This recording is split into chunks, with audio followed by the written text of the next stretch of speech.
Computus is the calculation used to determine the calendar date of Easter. Because the date is based on a calendar-dependent equinox rather than the astronomical one, there are differences between calculations done according to the Julian calendar and the modern Gregorian calendar. The name has been used for this procedure since the early Middle Ages, as it was considered the most important computation of the age. For most of its history, Christians have calculated Easter independently of the Jewish calendar. In principle, Easter falls on the Sunday following the full moon that follows the northern spring equinox. However, the vernal equinox and the full moon are not determined by astronomical observation. The vernal equinox is fixed to fall on the 21st of March. The full moon is an ecclesiastical full moon determined by reference to a lunar calendar, which again varied in different areas. While Easter now falls at the earliest on the 15th of the lunar month and at the latest on the 21st. In some areas it used to fall at the earliest on the 14th and at the latest on the 20th, or between the 16th and the 22nd. The last limit arises from the fact that the crucifixion was considered to have happened on the 14th and the resurrection therefore on the 16th. The Computus is the procedure of determining the first Sunday after the first ecclesiastical full moon falling on or after the 21st of March. And the difficulty arose from doing this over the span of centuries without accurate means of measuring the precise tropical year. The synodic month had already been measured to a high degree of accuracy. The schematic model that eventually was accepted is the metonic cycle, which equates 19 years to 235 synodic months. In 1583, the Catholic Church began using the 21st of March under the Gregorian calendar to calculate the date of Easter, while the Eastern churches have continued to use the 21st of March under the Julian calendar. The Catholic and Protestant denominations thus use an ecclesiastical full moon that occurs 4, 5 or 34 days earlier than the Eastern one. History. Easter is the most important Christian feast, and the proper date of its celebration has been the subject of controversy as early as the meeting of Anicetus and Polycarp around 154. According to Eusebius, church history, quoting Polycrates of Ephesus, churches in the Roman province of Asia always observed the day when the people put away the leaven, namely Passover, the 14th of the lunar month of Nisan. The rest of the Christian world at that time, according to Eusebius, held to the view which still prevails, of always fixing Easter on Sunday. Eusebius does not say how the Sunday was decided. Other documents from the 3rd and 4th centuries reveal that the customary practice was for Christians to consult their Jewish neighbors to determine when the week of unleavened bread would fall, and to set Easter on the Sunday that fell within that week. By the end of the 3rd century, some Christians had become dissatisfied with what they perceived as the disorderly state of the Jewish calendar. The chief complaint was that the Jewish practice sometimes set the 14th of Nisan before the spring equinox.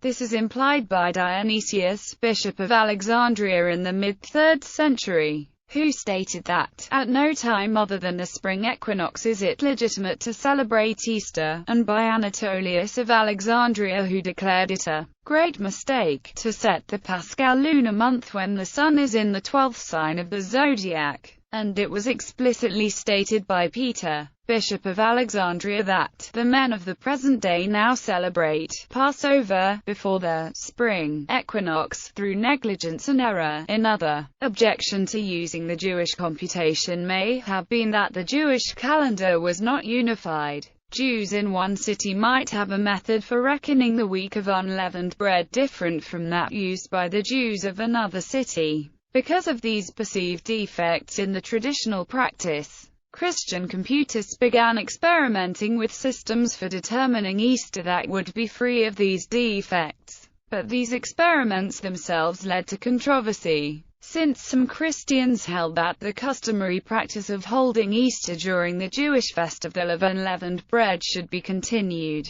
even if the Jewish computations were in error from the Christian point of view. At the First Council of Nicaea in 325, it was agreed that the Christians should observe a common date, independent from the Jewish method. Because of the divergence of tables mentioned above, it was usual to negotiate a common date when discrepancies arose. It took several centuries before a common method was accepted throughout Christendom. The process of working out the details generated still further controversies. The method from Alexandria became authoritative. In its developed form, it was based on the apacts of a reckoned moon according to the 19-year cycle. Such a cycle was first proposed by Bishop Anatolius of Laodicea, 277. Alexandrian Easter tables were composed by Bishop Theophilus about 390 and within the bishopric of Cyril about 444. In Constantinople, several Computus were active over the centuries after Anatolius, but their Easter dates coincided with those of the Alexandrians.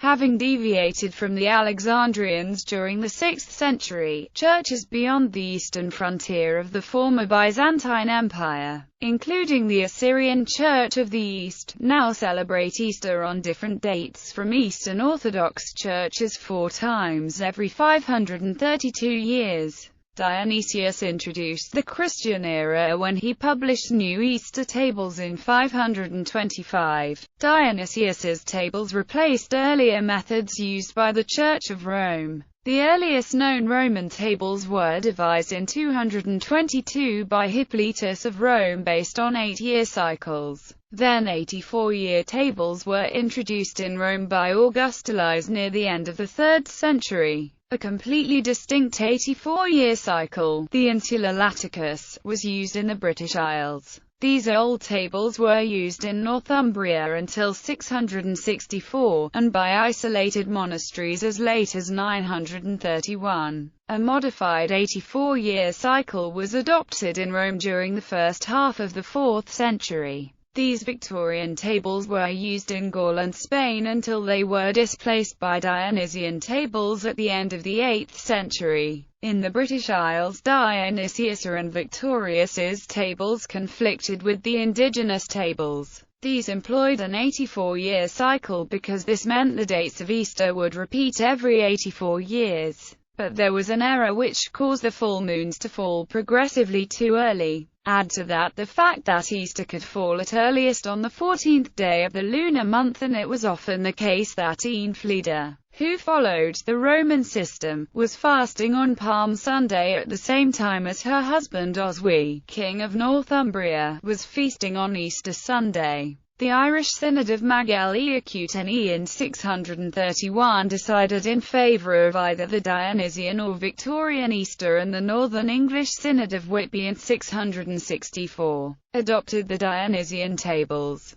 Bede records that there happened an eclipse of the sun on the 3rd of May, about 10 o'clock in the morning. The time is correct, but the date is 2 days late. This was done to conceal the inaccuracy that had accumulated in the new cycle since it was originally constructed. The Dionysian reckoning was fully described by Bede in 725. It may have been adopted by Charlemagne for the Frankish Church as early as 782 from Alcuin, a follower of Bede. The Dionysian, Bede and Computus remained in use in Western Europe until the Gregorian calendar reform, and remains in use in most Eastern churches, including most Eastern Orthodox churches and Oriental Orthodox churches. Churches beyond the eastern frontier of the former Byzantine Empire use an Easter that differs 4 times every 532 years from this Easter, including the Assyrian Church of the East. The Gregorian Easter has been used since 1583 by the Catholic Church and was adopted by most Protestant churches between 1753 and 1845. German Protestant states used an astronomical Easter based on the Rudolphine tables of Johannes Kepler between 1700 and 1774, while Sweden used it from 1739 to 1844.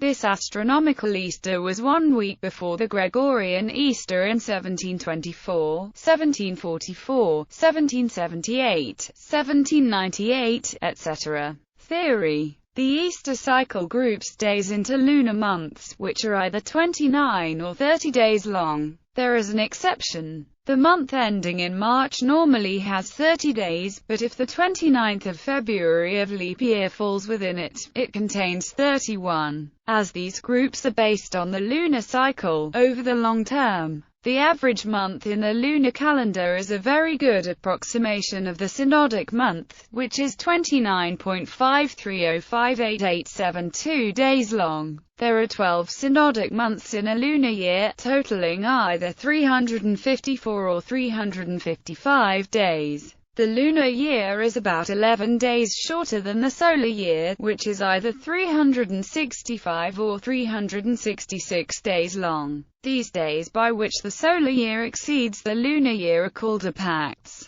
It is necessary to add them to the day of the solar year to obtain the correct day in the lunar year. Whenever the epact reaches or exceeds 30, an extra intercalary month of 30 days has to be inserted into the lunar calendar. Then 30 has to be subtracted from the epact. The Reb C. Wheatley provides the detail. Thus, beginning the year with March, they allowed 30 days for the moon, ending in March, and 29 for that, ending in April, and 30 again for May, and 29 for June and c. According to the old verses, impar luna pari, par fiat in impair mens, in quo completa mensi lunatia dita. For the 1st, 3rd, 5th, 7th, 9th, and 11th months, which are called impairs menses, or unequal months, have their moons according to computation of 30 days each, which are therefore called pairs lunar, or equal moons.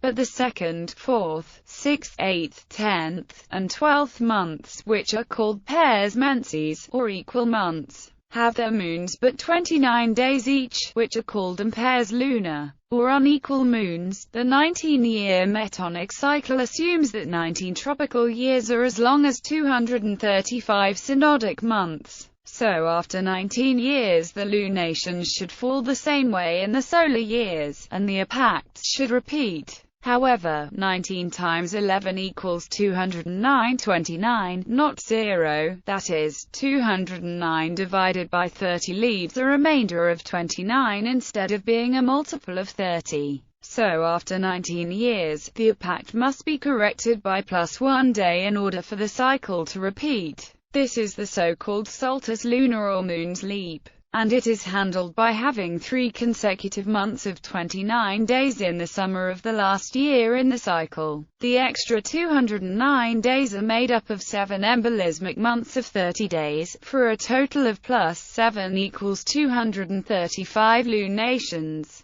less the 1 day removed from the second of the 3 successive 29-day months in the last year of the cycle. The sequence number of the year in the 19-year cycle is called the golden number, and is given by the formula Gn equals y mod 19 plus 1, that is, the remainder of the year number y in the Christian era when divided by 19 plus 1. Using the method just described, a period of 19 calendar years is also divided into 19 lunar years of 12 or 13 lunar months each. In each calendar year, one of the lunar months must be the first one within the calendar year to have its 14th day on or after the 21st of March. This lunar month is the Paschal or Easter month, and Easter is the Sunday after its 14th day. The Paschal lunar month always begins on a date in the 29-day period from the 8th of March to the 5th of April inclusive. Its 14th day, therefore, always falls on a date between the 21st of March to the 18th of April inclusive, and the following Sunday then necessarily falls on a date in the range the 22nd of March to the 25th of April inclusive. In the solar calendar, Easter is called a movable feast since its date varies within a 35-day range. But in the lunar calendar, Easter is always the 3rd Sunday in the Paschal lunar month, and is no more movable than any holiday that is fixed to a particular day of the week and week within a month.